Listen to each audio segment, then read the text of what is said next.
Maeve says we are drifting between coordinates that don't exist. Then the journal stopped being chronological, and the imprint of a hand remained, burnt into the parchment. And then, without warning, all entries end. No distress call, no final message.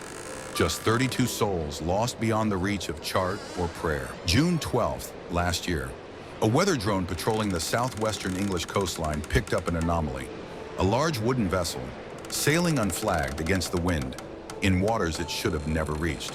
The first responders thought it was a film prop or some kind of floating museum piece, until they boarded her.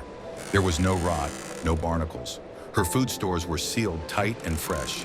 Charts and instruments still lay across the navigation table, as if the captain had just stepped out. The brass plate on her wheel said it all: HMS Valiant, the very ship declared lost at sea over 2 centuries ago. The journals found on board were real, confirmed ink and paper of the correct era.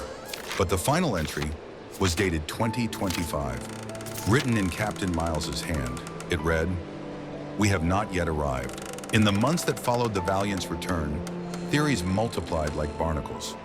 Some believed she drifted through a time fold, an eddy in history, trapping her in a loop. Others whispered of divine punishment, or Atlantis calling one of its own back. But no theory could explain the most chilling discovery: the ship's clock.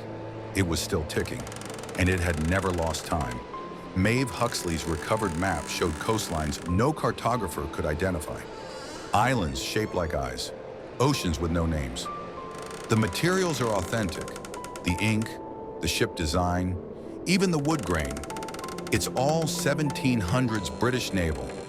But something about the journals reads wrong, as if they weren't written then, but remembered from now. Captain Elias Myles was declared dead in 1802. His portrait still hangs in the Royal Naval Archive. His exploits taught in maritime academies. But history, it seems, got ahead of itself. Since the Valiant's return, at least 3 separate witnesses have reported seeing a man in 18th century naval dress walking the coast near Bodmin Moor.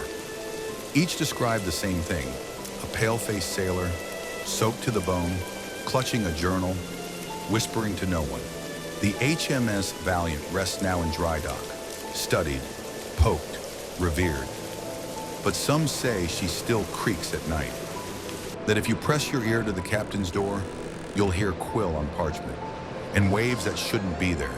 Time doesn't forget, it just waits. And somewhere, just out of reach, Captain Myles may still be charting waters we were never meant to see.